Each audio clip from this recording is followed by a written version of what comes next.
The text came in while I was halfway through a sandwich at my desk, the kind of Tuesday lunch you barely notice. Turkey, store-brand mustard, too much bread. I was answering emails, watching the little cursor blink on a spreadsheet I didn't want to finish when my phone buzzed. We all voted. Thanksgiving's at your cabin this year. My cousin Emily had texted. Make sure there's enough beds for 26 people. I stared at the message for a good 10 seconds, rereading it like maybe it would change if I blinked hard enough. My thumb hovered over the keyboard, but I didn't reply right away. Instead, I just leaned back, staring at my phone like it had personally offended me. Let me back up. I'm Nathan, 34 years old, living in Oregon. I work in finance. Not exciting, I know, but I like the stability. After years of renting in the city, I saved up and bought a cabin 2 years ago. It's nothing fancy, just a 2-bedroom tucked into the pines near Mt. Hood, with a wraparound porch and the kind of silence you can't get anywhere near I-5. It's my peace, my retreat. I go there to disconnect, hike, write, sometimes just to drink a cup of coffee in absolute silence without anyone asking me when I'm going to settle down. My extended family. Let's just say they operate like a pack of wolves. There's a weird hierarchy, lots of entitlement, and somehow the loudest voices always win. I'm not especially close with most of them. I have one older brother, Jason, who's fine in small doses, and my parents, who retired and now bounce between Arizona and Florida, depending on which one has better golf weather. But the rest, cousins, uncles, aunts, they're a chaotic mix of freeloaders, passive-aggressives, and self-declared family leaders who never ask, they announce. Emily, the cousin who sent that text, is the unofficial queen bee. She's 39, married to a guy who sells luxury wellness supplements. He's been under FTC investigation twice, and has 3 kids who treat other people's homes like indoor playgrounds. Emily has this way of making everything seem like a group decision, when really, it's just her deciding and looping you in too late to say no. This wasn't the first time she tried something like this, but it was definitely the boldest. I typed back, absolutely not. She responded in under a minute. Too late. We're already driving up. That emoji. The audacity. I felt my jaw tighten as I set my phone down. I was shaking, just slightly, the way you do when you're so stunned by someone's entitlement that you don't even know how to process it. Driving up? To my property? Without asking? A dozen thoughts raced through my head. I hadn't been told about any vote. No one had reached out. I scrolled through the family group chat, one I usually muted, and saw a few vague messages from earlier that week. Emily had floated the idea of a woodsy, cozy Thanksgiving, tagged a few people with "What do you guys think?" and then a flurry of "love this" from the usual suspects, our Aunt Marilyn, her adult kids, and Jason, who probably just wanted to avoid hosting at his place. No one had even asked me directly, and now she was on her way, with 25 other people. I called her, straight to voicemail. Of course. I texted again, "Do not come to my cabin." I didn't agree to this. She didn't reply, but a few minutes later, I got a ping in the group chat. "Emily, yay. So excited for this weekend. Nathan's cabin is going to be perfect." That was it. Not a word to me. Just a public announcement. And everyone started responding. "Can't wait. We'll bring extra blankets. Shotgun the guest room. We'll be there Friday morning, Nathan." My stomach sank. It was like I'd been volunteered for something without being in the room. And now everyone was piling on. I typed, "I never agreed to host Thanksgiving. Please do not come to my cabin. It is private property." No one responded. Not one person acknowledged it. I stared at the screen in disbelief. Then I saw Emily typing, "LOL, don't be dramatic, it's just a few days, and it'll be so fun. Family first. Family first." That was her favorite line. Usually deployed right after she'd taken advantage of someone, dropped her kids off without warning, or forgotten to pay her share of the vacation rental. I felt my heart racing. It wasn't even about Thanksgiving at that point. It was about the blatant disrespect. The way no one thought they even needed my permission. I opened my calendar. It was Tuesday. Thanksgiving was in 2 days. I texted Jason. "Me? Did you know about this?" Jason. "Yeah, they mentioned it. Figured you were cool with it." Me. "I never agreed." Jason. "Well, it's kinda too late now, isn't it?" Too late. I stood up and paced the living room. My laptop buzzed with another meeting invite, but I ignored it. I couldn't focus. All I could think about was the image of 26 people pulling up my gravel driveway, hauling coolers and air mattresses and loud toddlers, treating my quiet cabin like a free Airbnb. And somehow, I was the bad guy for not being okay with it. It wasn't just disrespect. It felt like they didn't see me as a person with boundaries. I was just Nathan with the cabin. A resource. A tool to be used. I thought about the last time I saw Emily, at my parents' anniversary party. She complained nonstop about how tiring it was to always be the one hosting holidays, how no one ever offered. I remembered her cornering me near the drinks table, joking, "You should really open up that cabin of yours sometime. It's selfish to keep it all to yourself." I'd laughed it off, but now, it felt less like a joke and more like a warning shot. And the worst part? They were really going to do it. Show up. Just barge in, expecting it all to be ready. Because they always got away with it. Because no one had ever told them no. I looked at the time. 2:14 p.m. If I left now, I could get to the cabin by sunset. My hand hovered over the car keys. They wanted drama. They were about to get it. And not the kind they could guilt-trip their way out of. I grabbed my coat, locked up the apartment, and started driving. I had just enough time to make one phone call before I lost signal up in the mountains. And that call would change everything. By the time I pulled off the main road and onto the gravel path leading up to the cabin, the sun was already melting behind the pines. The temperature dropped sharply, and the silence up there was the kind you could feel in your bones. Clean, cold, untouched. It was the kind of quiet that had first drawn me to this place, the kind that felt like a reset button for the soul. But tonight, there was a tight knot in my stomach that wouldn't loosen. I parked, killed the engine, and just sat for a second, breathing through the steering wheel. My phone had lost signal 20 minutes ago, and I hadn't heard back from anyone. Not that I expected them to reply, but that just made it worse. It wasn't just the assumption that they could take over my cabin. It was the total indifference to my voice in the matter. I wasn't a host. I was a placeholder. I stepped out, boots crunching against the gravel, and stared up at my place. 2 bedrooms, a fire pit, a small loft I'd turned into a reading nook. I'd spent over a year fixing it up, spending weekends and vacation days patching the roof, staining the deck, replacing the plumbing. It was mine, not a family timeshare, not a vacation rental. Mine. I opened the door, flicked on the lights, and felt that familiar warmth hit me, the kind that made everything slow down. Normally, this place was where I came to not think, to sit by the fire, sip bourbon, and let time pass without consequence. But tonight, that calm was tainted, invaded by the knowledge that I had 48 hours before a parade of chaos arrived to tear it apart. I checked the pantry. A few cans of soup, some boxed pasta, coffee, whiskey. Definitely not stocked for 26 people.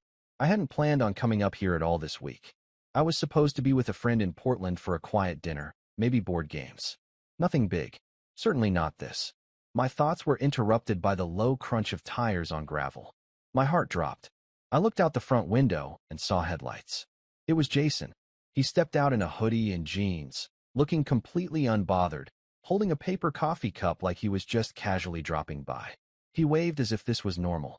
"Figured you'd come up," he said, walking up the steps. "Knew you wouldn't take that text well." I didn't answer. Just opened the door and let him in. "You seriously didn't know?" I asked. He shrugged. "Emily mentioned it in the chat. Said she had a plan. I figured you'd be cool with it." She never asked me. No one did. He looked around like he was inspecting a hotel room. "Come on, man. You never use this place for holidays. And it's not like you've got plans." She figured it'd be easier to just make the decision. Easier for who? He didn't answer. I watched him walk into the kitchen, open a cabinet, grab a glass like it was his own house. "I'm not hosting Thanksgiving," I said firmly. He gave me that look, half amused, half dismissive. "Well, technically you are. Like, it's already happening. People are on their way. Emily's rented a van. Aunt Marilyn's bringing folding tables. I think Eric's picking up 2 turkeys. Did anyone bring permission?" Jason sighed and leaned against the counter. "Look, you're making this way bigger than it needs to be. It's family. It's a few days. Just let it happen. It's not worth the drama." I stared at him. That sentence. That attitude. Just let it happen. Like I was supposed to roll over for the sake of peace. Like boundaries were optional if it made things easier.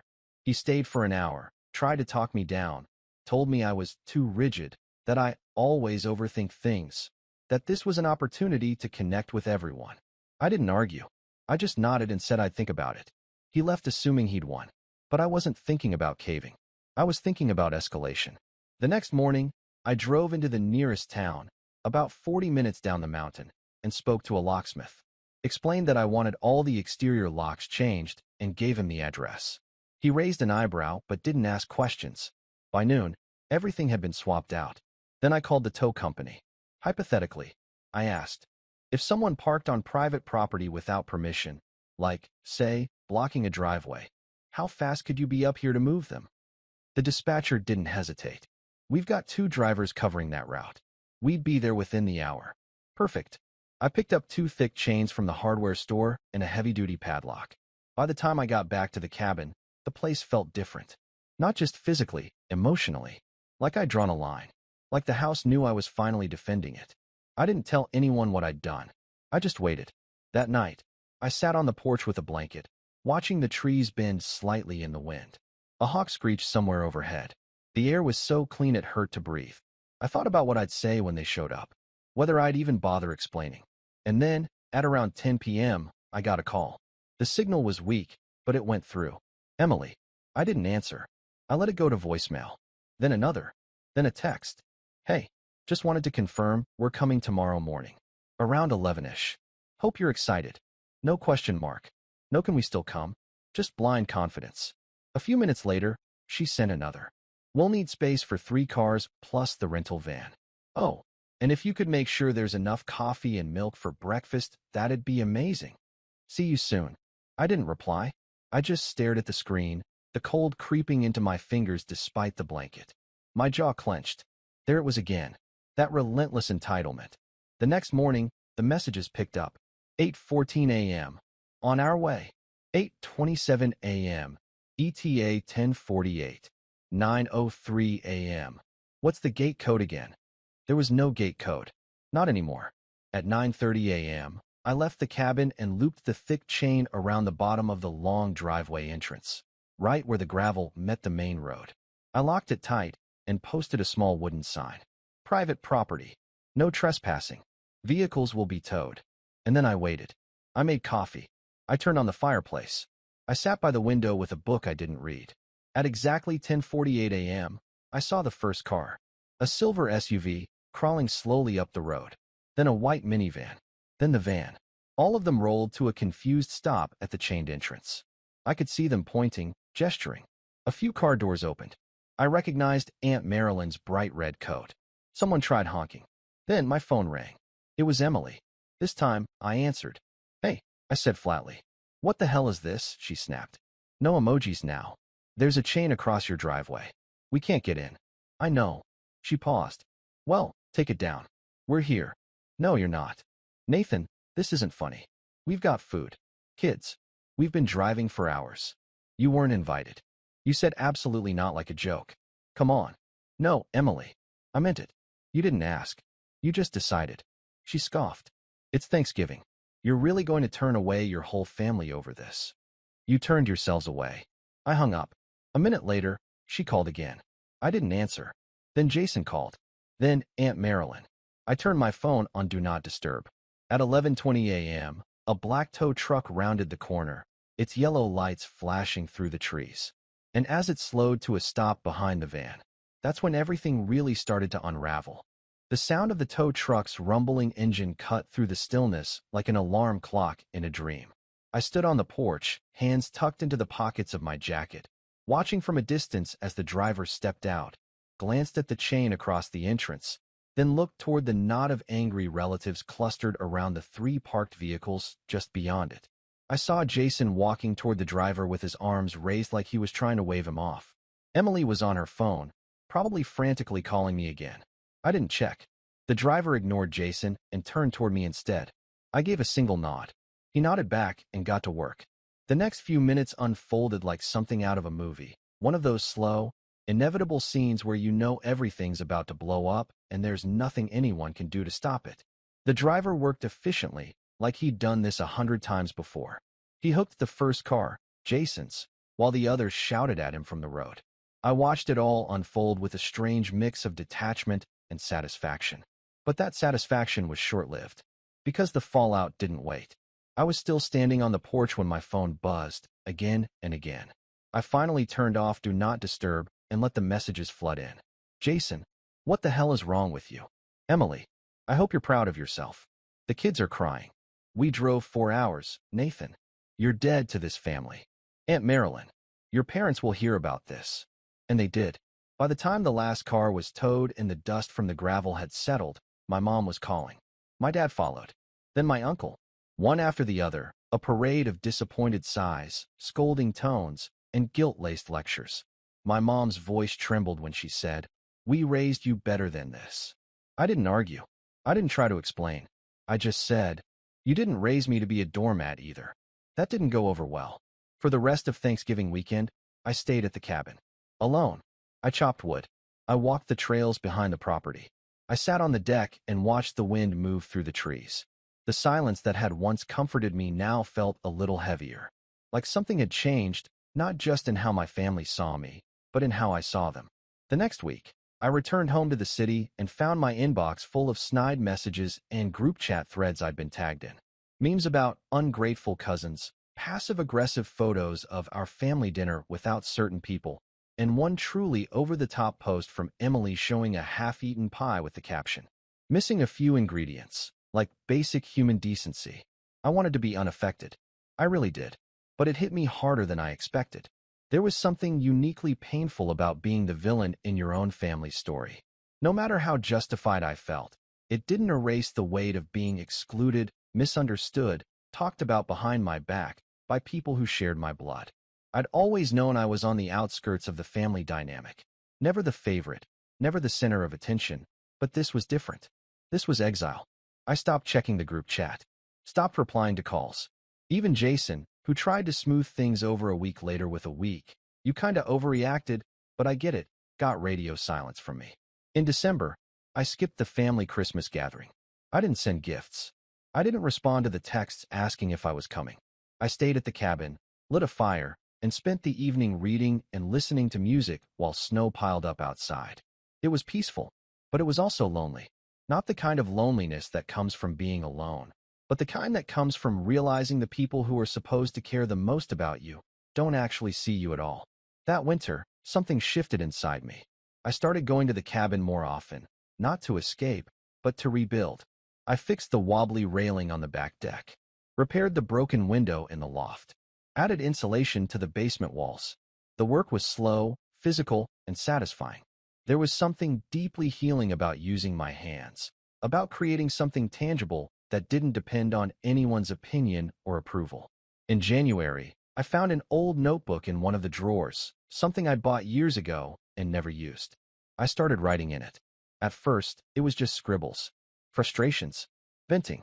But over time, it became something more. Observations, reflections, memories, ideas. One night, I wrote a list titled "Things I Never Said," and it turned into 10 pages of everything I'd swallowed over the years just to keep the peace. By February, I was journaling daily. It didn't fix everything, but it helped me understand myself better. Helped me see how long I'd let people push my boundaries because I thought that's what being a good son or good cousin meant. It helped me realize that kindness doesn't mean self-erasure. Around that same time, I started therapy. It was something I'd been meaning to do for years, but never got around to. Now I had a reason, and the space to unpack decades of quiet resentment I didn't even know I'd been carrying. The first few sessions were hard. I found myself defending my family even as I described their behavior. My therapist, Lena, gently challenged me on that. "Why is it your job to absorb the dysfunction?" she asked one day. I didn't have an answer, but I carried the question home with me, sat with it, let it echo. Work was steady during all this, but something had changed in how I showed up. I was more focused, more decisive. I wasn't dragging my feet anymore. I stopped people-pleasing my way through meetings. My manager noticed. I got invited to take on a lead role in a new project. Then came a quiet promotion, no party, no big announcement. Just a raise and a new title. I didn't tell my family. I didn't tell anyone. It felt like mine. In the spring, I bought a set of handmade kitchen knives I'd been eyeing for years. I learned to cook properly, not just bachelor meals, but real, thoughtful food.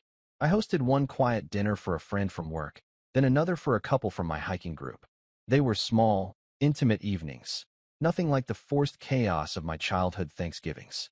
I started seeing the difference between chosen community and inherited obligation. The more I leaned into that life, the less I missed the old one. But the thing about family is they never really stay gone. In late April, I got a certified letter at my city apartment. The envelope was thick, stiff. It came from a law office I recognized, one that had handled my grandfather's estate years ago. I opened it cautiously, heart thudding like something was about to fall apart all over again. Inside was a notice. Apparently, my great-uncle Alan, an eccentric recluse from the coast, had passed away quietly and left behind a surprisingly complex estate.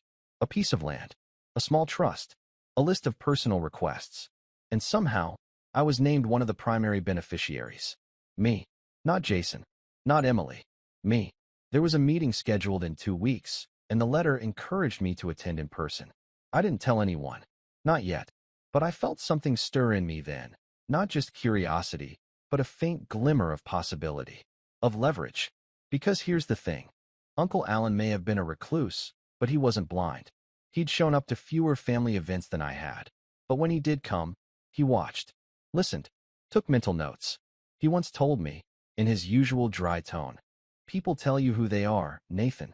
You just have to stop interrupting." And now, in death, he might be telling me something. Something the rest of the family wasn't going to like. I folded the letter carefully, slid it back into the envelope, and placed it on the table next to my journal. Whatever was coming next, I knew one thing for sure. The days of staying quiet, they were over. The law office was quiet when I arrived, the kind of quiet that makes you second-guess if you're even supposed to be there. A receptionist greeted me with a flat smile, asked for my name, and led me down a narrow hallway lined with faded paintings of lighthouses and dusty maritime maps. I don't know what I expected. Maybe something a little more formal? Flashier? But instead, everything about it felt like my great-uncle Alan himself. Understated, deliberate, and utterly unimpressed with modern nonsense. The estate attorney, a man in his early 60s named Walter Kemp, wore a gray three-piece suit and gold wireframe glasses. He looked like someone who'd never once raised his voice and never needed to. When he motioned for me to sit, I noticed there was only one chair across from his desk. Just one. No other family members here? I asked. Walter adjusted a thick manila folder. Per Mr. Reynolds' instructions, today's meeting is with you alone. That sent a jolt through me. I hadn't realized until that moment how much I'd braced myself for a confrontation. Emily sniping at me from the side of the room, Jason trying to smooth things over, Marilyn sighing dramatically in the corner. But it was just me. Walter cleared his throat, opened the folder, and began reading portions of the will.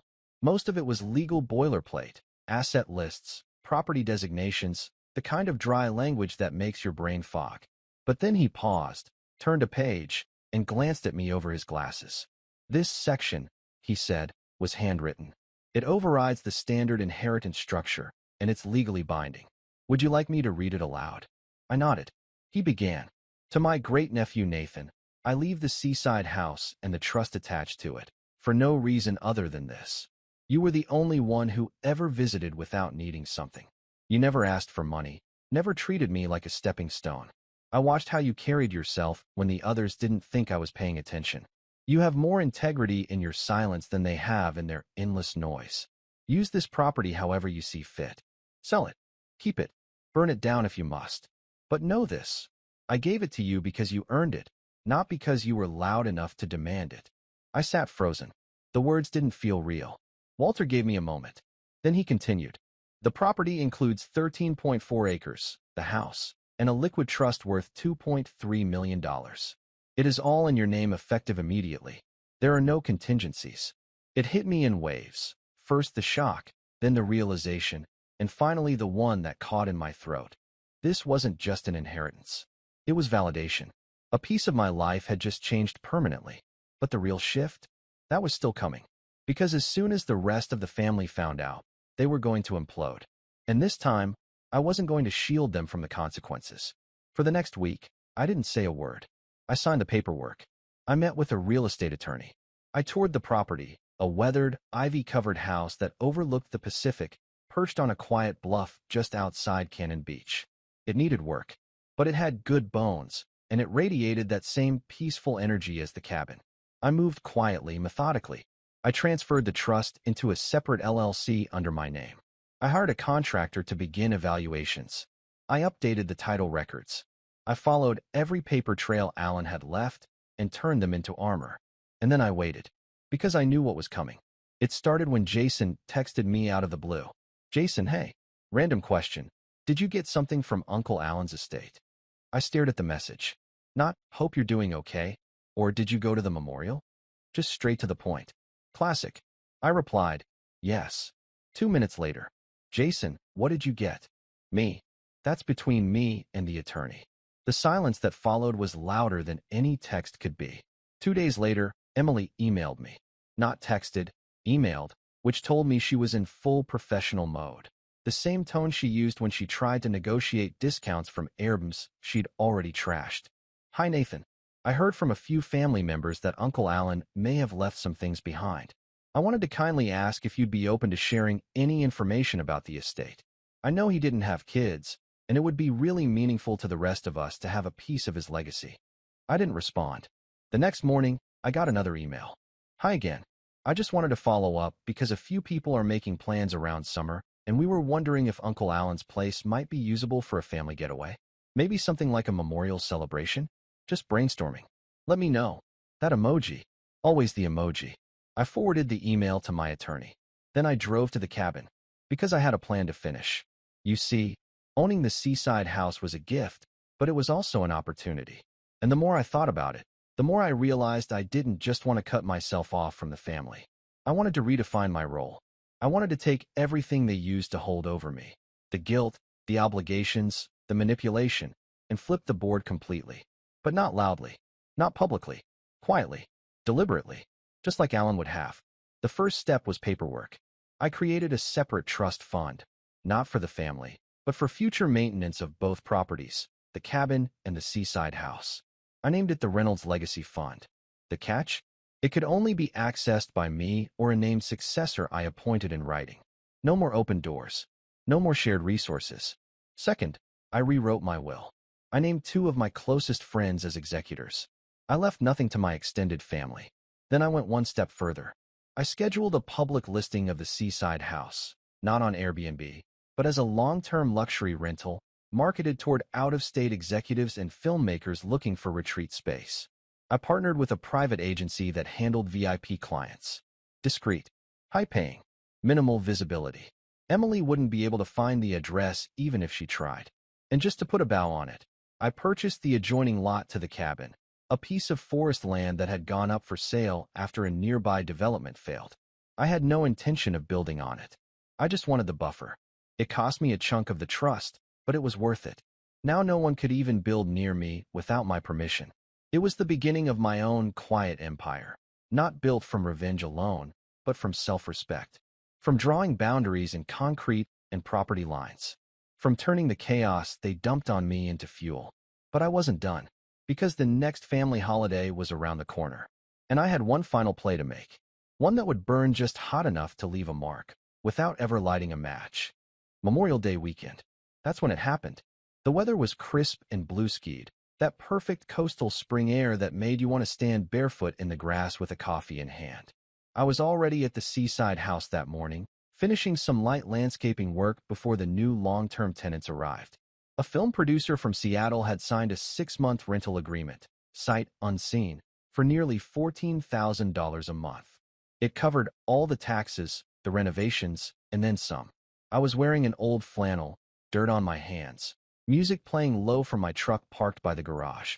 It was peaceful, the kind of morning you memorize just in case you need to pull it up later when life gets chaotic again. Then I saw them. 2 cars pulled up along the gravel side road outside the gated drive. One I'd had installed 6 weeks prior. Motion-triggered cameras, stone pillars, automated gate keypad, the whole setup. It was Emily in the lead car, of course. Her husband, Mitch, in tow. Their kids in the back, faces pressed to the window. Jason's SUV rolled in behind them. I recognized it instantly. They didn't see me right away. I stayed by the hedge, behind the small trellis Alan had built decades ago. They got out, stretched, and looked around like tourists stepping into a brochure. Emily pulled out her phone, probably looking for the keypad. while Mitch popped the trunk like he was ready to unload. It hit me then just how confidently they moved, like this was owed to them, like their presence was enough to justify everything. Emily turned toward the gate and called out, "Nathan!" I didn't move. She shouted again, "Nathan, come on. The gate's not opening." Jason walked over to the keypad and started poking buttons. After about a minute, I stepped out of the trellis walkway and crossed the grass toward them. Emily lit up. "There you are? You didn't say this place had been updated. It's gorgeous." Jason gave a sheepish wave. "We figured since you hadn't said anything, maybe a family weekend wouldn't be too much to ask." "You figured wrong," I said flatly. They blinked. Emily laughed. "Oh, come on. Don't be dramatic. The kids need to stretch. We brought food. It'll just be the weekend. We'll be gone Monday." "You're not staying here," I said calmly. "You're not even coming in." Jason frowned. "Is this about Thanksgiving again? You're still holding on to that." "This isn't about Thanksgiving," I replied. "It's about everything. And it ends today." Emily folded her arms. "Nathan, it's a family house. Uncle Alan wouldn't have wanted you to just hoard it." I held up my hand. "Uncle Alan left me this house. Specifically, in writing. You all received copies of the will. If you're still confused, I'm happy to forward it again." Emily's lips tightened. "We just assumed you'd do the right thing." I shrugged. "I did. I legally locked this property down and listed it with a private agency. It's currently under lease to a high-profile tenant. You're trespassing, and you're being recorded." Mitch finally spoke. "Are you serious?" Jason stepped forward. "Nate, come on. Just let us in. You can be mad later." That's when the gate keypad made a click, and the intercom buzzed. A voice crackled through. "Hey, is this the Reynolds property? This is Charlie from Vanguard Security. We've got a ping from the perimeter camera, and the owner said to call in." I pressed the button. "This is Nathan. It's my family. They were just leaving." A pause. "Copy that. Want us to come up just in case?" I looked at Emily. She had gone pale. "No need," I replied. "They're already on their way out." I turned back to the group. "You don't belong here. And before you ask, no, you're not getting access to the cabin either. I bought the adjoining land. I fenced the trails. I registered the easements. Everything is locked down. There is no more dropping by. There is no more family getaway." Emily's voice cracked. "You can't just cut everyone off." "You already did that," I said. "When you turned my boundaries into jokes. When you taught your kids that my home was a playground. When you used guilt like a debit card with no limit." Jason tried again. "So what? You're just out." "I'm free," I said. He stared at me, and for the first time, I saw it. Realization. Not just that I meant it, but that there was nothing they could do. No argument. No manipulation. No twisting of the family narrative. It was done. I nodded toward the road. "Goodbye, Emily." Her eyes flashed. Anger, confusion, maybe even a flicker of guilt, but she said nothing. She turned, barked at Mitch to grab the kids, and slammed her car door so hard it echoed. Jason lingered a second longer. "This doesn't feel right." I looked him in the eye. "It's not supposed to. That's how growth feels when you've never done it." He opened his mouth, but said nothing. Just turned and walked to his car. The engine started. Gravel crunched. And within 2 minutes, they were gone. No fireworks. No screaming. No threats of lawsuits or social media tantrums. Just gone. I stood there for a long time, watching the dust settle on the road, breathing in the ocean wind and the smell of pine. My phone buzzed once, an alert from the security system noting that the vehicles had exited the perimeter. I smiled. Later that evening, I opened my laptop and wrote one final email to the extended family group chat. It was short. "Dear family, effective immediately, I'm stepping back from all family gatherings, group decisions, and inherited expectations. My properties are no longer available for use. I won't be replying to messages requesting otherwise. If you reach out, please know that silence is not an invitation, it's a boundary. Wishing you all peace, Nathan." I clicked send, closed the laptop, and poured myself a drink. There were no angry replies, no protests, just silence. And that was how I knew it worked. They didn't just lose access to a house. They lost access to me. And I had finally reclaimed myself from a lifetime of being the easy one, the quiet one, the one who never made waves. Not anymore. Now, the waves were mine. And for the first time in my life, I wasn't afraid to make them.